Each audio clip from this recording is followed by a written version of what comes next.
بسم الله الرحمن الرحیم. ګرانو کتونکو الف خان شیرپوست تاسو په خدمت کې حاضر دی. ګرانو کتونکو څنګه تاسو پته لري چې سیاسي درجه حرارت هغه ډیر زیات شوی دی او په 400 کې خو بیا ډېرې سرګرمۍ روانې د مختلفو ډلو ټرانسفارمر لګي او بیا د ټرانسفارمرو سیاست او ورسره چې کوم دی نو ډېر کارونه روان دي. خو دغه دپاره چې هر سړی خپل کار وښیي او اکثره موږ په ماضي کې لیدلي چې ډېر خلک بیا موږ صرف په فیسبوک باندې وینو رانازل شي. یعنې د تېرو 10 کالو دغه مثال موږ ته مخې ته پروت دی چې په دغه کې څه وشو څه کېږي څه روان وو. ګرانو کتونکو په دغه لحاظ سره قومي وطن پارټي په تحصیل تنګي کې جلسه وکړله او په تحصیل تنګي کې په زیم یورین کونسل کې جلسه وکړله. په هغې باندې زموږ ډېر زیات نظر او ډېر کافي بحث مباحثه په هغې باندې موږ وکړه. وختاً په وختاً د هغه جلسهګاه د هغه سټیج هغه ریپورټینګ خو موږ تاسو ته درکوو. خو په دغه جلسه کې د توقعاتو نه زیات خلک چې کوم دي نو شامل شو. یو نن د راز خبره کومه چې د دغې جلسې د کامیابۍ اهم وجه څه وه. اهم وجه ما یو ولیدله چې وي پښتون د پښتنې دی. د چا ځای کې چې جلسه را جوړه شوې وه حاجي جانزیب خان او اجمل خان. یو خو هغوی خپل ځاني چې کوم دی نو ډېر ښه خلقه دي، اخلاقي خلقه دي. په دغه خاندان کې ډېر زیات بیروکریټ دي، د علاقې ډېر زیات خدمت کړی دی او کوي. غم خادي ته یوه نه پاتې کېږي. په دې سوچ باندې نه چې یاره دا د کمې پارټۍ دی او دا د کمې پارټۍ نه د هر چا هغې ځي. په دغه جلسه کې د مخالفو ډلو ما هم ډېر زیات خلک ولیدل چې د آفتاب شیرپو تقریر ډېر په غور سره واورېده. د مختلفو ډلو زه دلته کې دغه ډلو نومونه نه علمه خو د هرې ډلې نمایندګي پکې ما ولیدله. دغه جلسه چې کومه جلسهګاه را جوړه شوې وه، کومې کرسۍ وې هغه پل وې، د هغې نه شاتم بیا په سټیج باندې چې یوه ډېره غټه برنډه ده په هغې کې هم چې کوم دی نو په سوونو خلک وو. بیا دې خواته چې سایډ ته څنګه ما تاسو ته په هغه دغه کې ویلو چې سایډ ته هم په زرګو خلک راځي. دې طرف ته د مالټو یو ډېر غټ باغ و چې ورکر د پارټۍ سره مینه کوي او نظریاتي وي. نو دغه یو مثال هم پکې در کومه چې دا خاندان چې کوم دی نو ډېر نظریاتي د قومي وطن پارټۍ سره یا د آفتاب احمد خان شیرپو سره یا د سکندر خیات خان شیرپو سره کوم د مینې ښودنه وکړه. نو په شپه کې د ډېر قیمتي باغ چې کوم دی نو هغې ختم که، مکمل هغه باغ چې کوم دی ختم که. چونکې هلته کې د ریفریشمنټ پروګرام شو، هغه ریفریشمنټ پروګرام هم بیا بل خواته یوړلی شو، هغه هم هغه ځای هم چې کوم دی نو د خلکو ډک شو، لارې هم ډکې وې. ډېر خلک بیا جلسهګاه ته اخره کې رانغلل.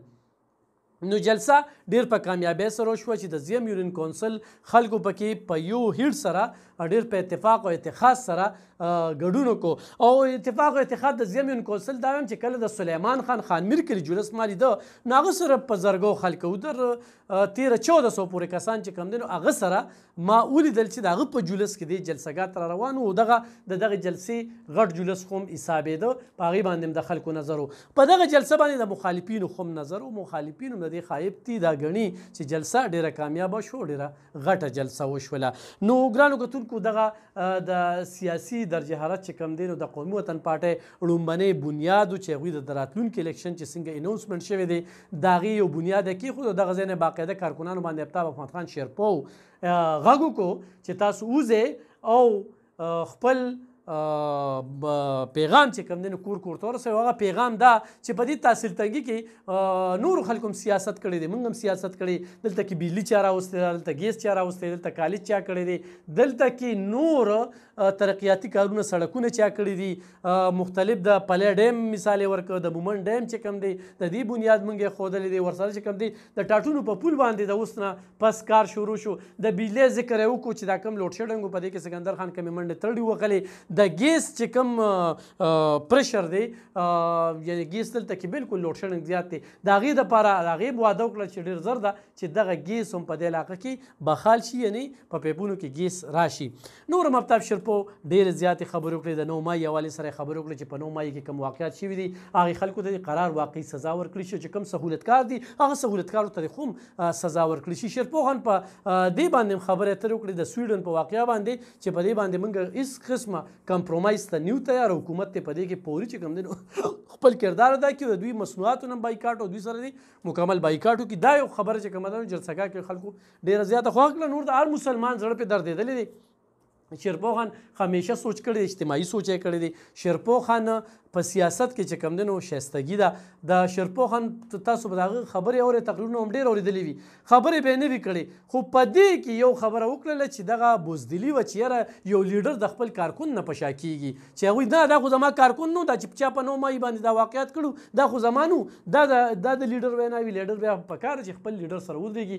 نن منیم نه چې دا کار چا کړی دی، دا پیریان راغلي کوم دی نه څوک راغلي چې دا دومره سرکاري املاکو ته نقصان ورسو، ودانو ته نقصان ورسو، هغه یادګارونه هغه د شهیدانو سیلي هغې ته ور ورته که او په جناخوز باندې ورلل، کور کمانډر خوز باندې ورلل، داسې په میاوالي کې چې کوم نقصان وکړو، نو په دغه ټول ارڅه باندې خو هم خبرې اترې وکړې. نو شیرپو خان دغه تقریر چې کوم دی نو یو ترقیاتي کار، یو چې کوم دی 9 مای ورسره چې کوم دی نو د سویډن واقعه، او ورسره چې کوم دی په ګرانۍ باندې هم خبرې وکړې چې ګراني ډېره زیاته ده، په ګرانۍ باندې هم د دغو شي. بل د آی ایم ایف خبره یې وکړله چې دلته کې د آی ایم ایف کوم قرضه ورکړې ده، دې سره به حالات نور هم سازګار شي. خو یو پروپیګانډا په سوشل میډیا باندې روانه چې د عمران خان د دستخط نه بغیر، نو دغه یو خبره مخې ته راغله چې عمران خان نورو ډلو سره ملو شوي دي، خو ورته چې مزید انتشار نه دی پکار او دغه شانتي انتشار نور ونشي چې څنګه د مخکې لکه تاسو به کتلي تیمور سلیم جګړه چې کوم دی هغه یو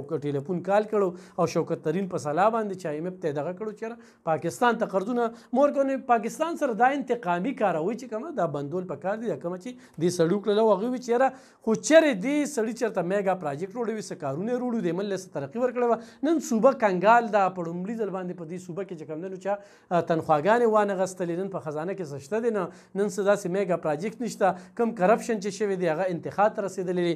نو په دې باندې خو هم خبرې اترې شوې، خو د کارونو له لحاظ سره یا د روزګار له لحاظ سره ځوانانو سره دا واده وکړله او والدینو ته دوی چې خپل بچي د دې نه خبر کړي، ستاسو بچي چې کوم دی نه وي خبر، نو په دې باندې خپل پرچار وکړي چې دې علاقې له یا دې له چا ترقي ورکړې ده او چا پرمختګ کړی دی. نو دغه جلسه چې کومه ده د توقعاتو نه زیات خلک پکې ګډون شو. په دې باندې حاجي جانزیب خان، اجمل خان، دغه ملګري ذاکر الله زیم او دغه شانتي نور دغه خاندان چې کوم دی هغه ته پکې ډېر زبردست خراج تحسین خو هم پیش شو. جانزیب خان د ټولو راغلو شکریا ادا کړه چې دا کوم عزت تاسو موږ له راکړه او د تاسو څونه په درناوي سره دلته کې رالی، نو د دې ما سره الفاظ نشته دي. نو یقینا یو کامیابه جلسه قومي وطن پارټي وکړله او د دغه جلسې اثرات چې کوم دی هغه ډېر رنګ وروړي د قومي وطن پارټۍ لپاره.